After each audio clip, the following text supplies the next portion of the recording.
보고 있지? 네. 꼭 복습하세요. 해방 다음날의 밑줄. 그래서 드디어 뭐가 왔다? 광복이 왔다라고 보시면 됩니다. 광복. 일본이 패망한 후에도 박 선생님은 일본에 대한 미련을 버리지 못한다. 강 선생님은 그런 박 선생님을 강 선생님의 동그라미 크게 꾸짖으면서 밑줄 혼내기 시작합니다. 친일 행적을 비판한다. 이후 강 선생님이 박 선생님을 타이르며 함께 독립만세를 부르자고 하고 결국 박 선생님은 현실을 받아들인다의 밑줄. 그 뒤로 강 선생님과 뺨박 박 선생님은 사이가 매우 좋아졌다. 사이가 매우 좋아졌다의 밑줄. 사건이니까 체크만 합시다. 뺨박 박 선생님은 학과 시간마다 우리에게 여러 가지 좋은 이야기를 많이 해주었다. 갑자기 사람이 바뀌었다잉? 어때? 앞에서 되게 나쁜 사람이었지. 근데 이제는 어때? 착한 사람으로 바뀌었지. 이게 바로 뭐예요? 입체적 인물. 위에 쓰세요. 입체적 인물.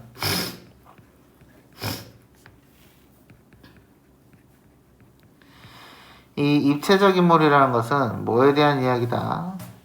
성격이 바뀌는 인물이 있다. 성격이 바뀜. 그래서 여기서의 강 선생님은 편면적 인물이죠. 성격이 안 바뀌었어. 계속해서 좋은 사람이잖아요. 근데 박 선생님은 쓰레기였다가 좋은 사람이 되었다라고 했으니까 입체적 인물이다라고 보시면 되겠습니다. 일본이 우리 조선을 빼서 저희 나라의 속국으로 삼던 이야기도 해주었다. 외놈들은 천하의 불측한 인종이어서 남의 나라와 전쟁하기를 좋아하는 백성이라고 했다. 그래서 임진왜란 밑줄 때에도 우리 조선에 쳐들어왔고 그랬다가 이순신 장군이랑 권율 도원수한테 아주 혼이 나서 쫓겨간 이야기도 해주었다. 근데 좀 웃기지? 이때까지 친일하던 놈이 갑자기 이제 와가지고 그러니까 기회주의적 태도예요. 이해됐나요? 우리 조선은 역사가 4,000년이나 오래되고 그리고 세계의 어느 나라 못지않게 훌륭한 문화가 발달한 나라라는 이야기도 해주었다. 뺨박 박 선생은 한편 열심히 미국말을 공부했다. 미국말을 공부해 밑줄. 그럼 이제 뭐야? 미국 편에 서겠다. 이런 의미예요. 그러면서 우리나라 졸업을 하고 중학교에 가거들라. 미국말을 무엇보다도 많이 공부하라고. 시방은 미국말을 모르고는 훌륭한 사람이 되지 못한다고 했다. 이제 이 작품 말고도요. 나중에 껍빛달리라는 작품을 보게 될 텐데요. 중학교에 가면 껍빛달리라는 작품을 보게 돼요. 거기서도 어떤 지식인 이인국 박사라는 의사가 있거든요. 그 의사도 친일 하다가 그 다음에는 소련말을 배워요. 그 다음엔 미국말을 배웁니다. 그러면서 일제 때는 일본어를 배워서 친일을 먼저 앞장서고 소련이 이제 우리나라가 6.25 전쟁 전에 해방된 후에 북쪽은 소련, 아래는 미국 이렇게 나뉘어졌잖아요. 네. 이건 알고 있지? 네. 그때 그래서 그 박사가 살던 데는 소련군이 장악을 하게 됩니다.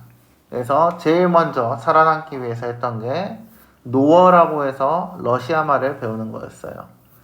그 다음에 이제 전쟁이 끝나고 소련의 폐색이 뒤처지자 남한으로 넘어옵니다.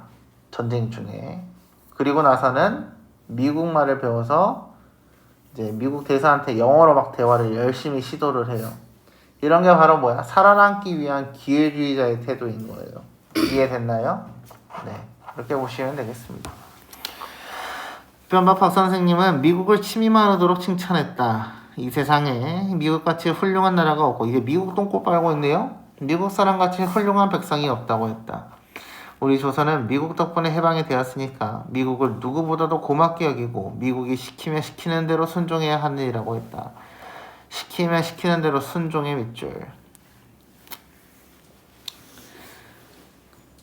너네 자주적이라는 단어 들어봤나요? 네. 자주정신? 자, 이 자주적이라는 뭐야? 내가 주인이 되는 거에 대한 이야기거든요.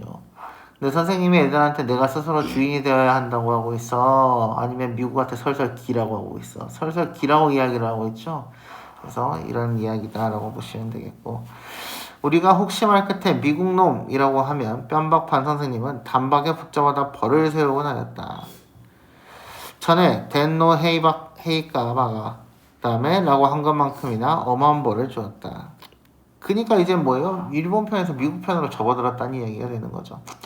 이놈아 아무리 미련한 소견이고로 자 보아라 우리 조선을 독립시켜주느라고 자기 나라 백성을 많이 죽여가면서 전쟁을 했지. 그래서 그 덕에 우리 조선인이 외놈의 압제에서 벗어나서 독립이 되질 아니했어. 그뿐인가? 독립을 시켜주고 나서도 우리 조선 사람들 배 아니 고프고 편안히 잘 살라고 양식, 밥이다, 옷감, 기계, 자동차, 석유, 설탕, 구두, 무어 죄다 골고루 가져다 주지 않아? 자, 그래서 양식부터 구두야 무어 가로 닫고 여기까지가 예시를 나열했다라고 보시면 되겠습니다. 열거랑 같은 말이에요. 나열은. 그런데 그런 고마운 사람들더러 미국 놈이 뭐야?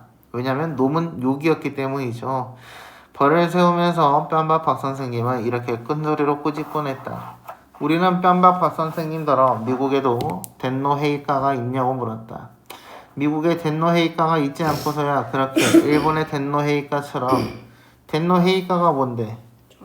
천황폐하에 대한 이야기지. 저 위에 써져 있었죠 단어. 자 그래서 잘 살도록 근심을 하며 온갖 물건을 가져다주고 할 이치가 없기 때문이었다. 자 애들이 이 부분이 좀 중요해요. 천황폐하가 있기 때문에 미국도 온갖 물건을 가져다 줘요. 그러니까 거기서 천황폐하가 있는 거 아니에요? 라고 물어봤다는 거는 이미 이 선생님이 아이들에게 일본을 미화시키면서 일본이 우리를 잘 살게 도와줬어 라고 이야기하면서 다 천황폐하 덕이야 라고 이야기했기 때문이겠지. 여기까지 이해됐나요?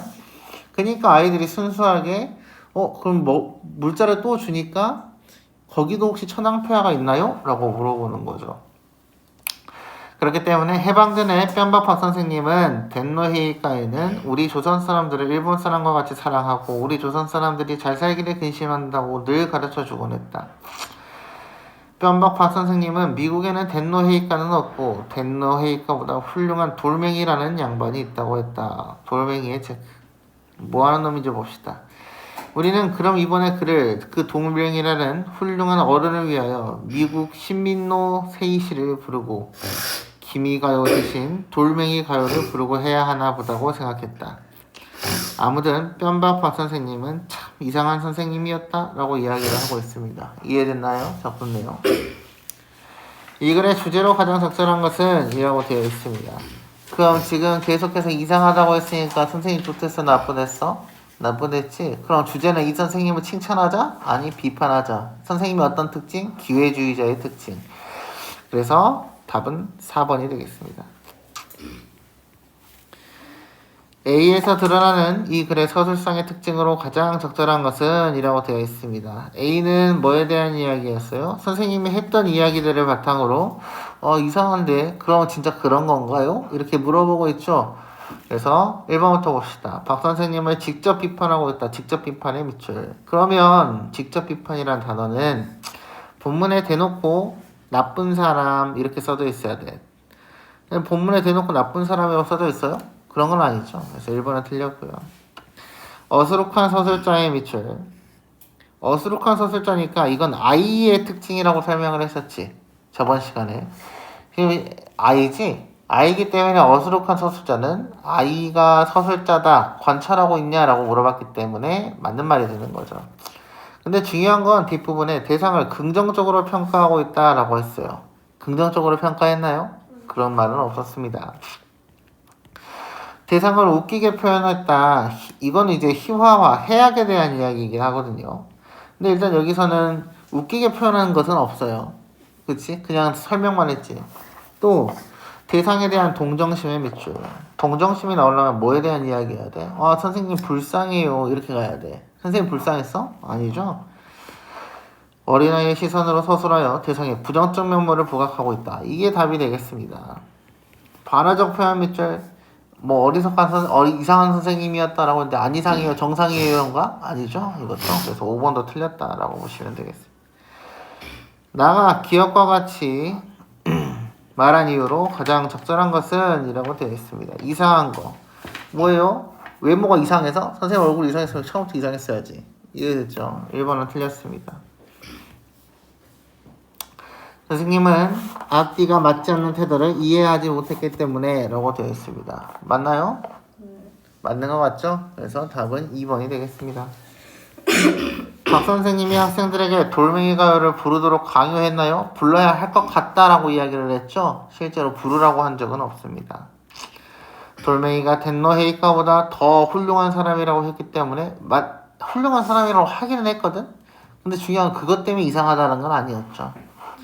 선생님이 전쟁이나 국제정세와 같은 어려운 내용을 이야기했기 때문에 이것도 어림도 없습니다. 답은 2번이네요.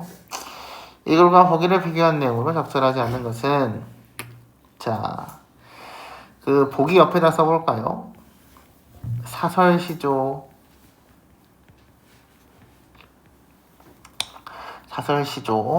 가로 열고 주로 평민 컴마 조선 후기 이렇게 적으시면 되겠습니다. 원래 보통 이제 이 사설시조는 조선 후기 작품이고요. 거기 아래 보시면 작품 제목 있는 쪽에 보시면 작자미상이라고 되어 있죠. 그래서 작자미상이라는 단어가 앞으로 많이 나올 거예요. 그러면 이거는 누가 지었는지 알 수 없다야. 누가 지은지 알 수 없음.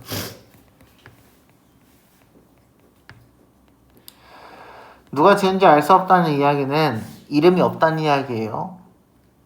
쓸만한 이름이 없다는 이야기야. 그래서 보통 이제 이름이 없다라는 이야기는 하층 계급이다라고 보시면 되겠습니다. 그래서 주로 평민이 썼다고 설명을 한 거죠. 이 조선 후기의 사설시조 작품에서는 평민들이 쓴 경우에는 거기 사설시조 아래다가 1번 동그라미 사설시조 쓴 데 아래다가 1번 동그라미 해학이 있고 가끔은 풍자가 있을 수 있습니다. 해학과 풍자. 해학은 우스꽝스럽고 풍자는 해학 플러스 비판이 풍자가 되는 거예요. 이해됐죠? 그리고 두 번째 일상적 소재. 주로 일상에 대한 이야기가 많이 나타납니다.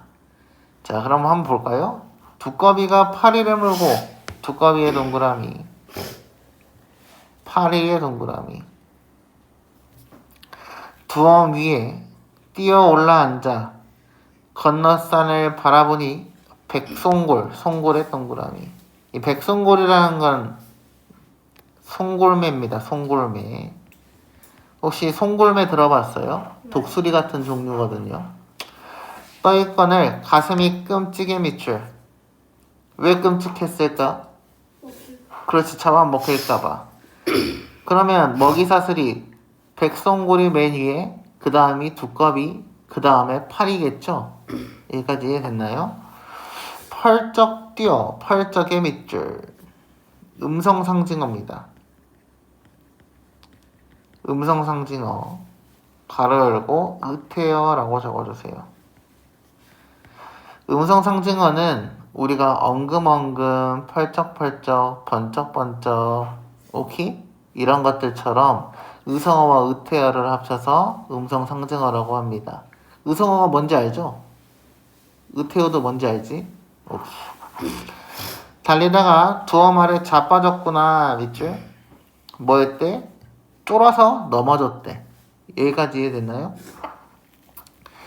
마침 날랜나였기에 망정이지 하마터면 다쳐서 멍들 뻔했구나 라고 되어 있습니다. 그럼 이 맨 마지막 줄은 누가 이야기한 것 같아?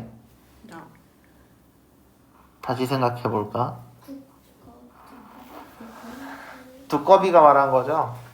이 부분은 두꺼비에 대한 이야기입니다. 거기에 써주세요. 두꺼비가 화자. 그러니까 원래 시에서는 어때? 두꺼비가 파리를 물고 두엄 위에 뛰어 올라 앉았다라고 말했으니까 원래는 두꺼비가 이야기하는 건가? 아니지. 그 모습을 보고 있는 사람이 있는 거지.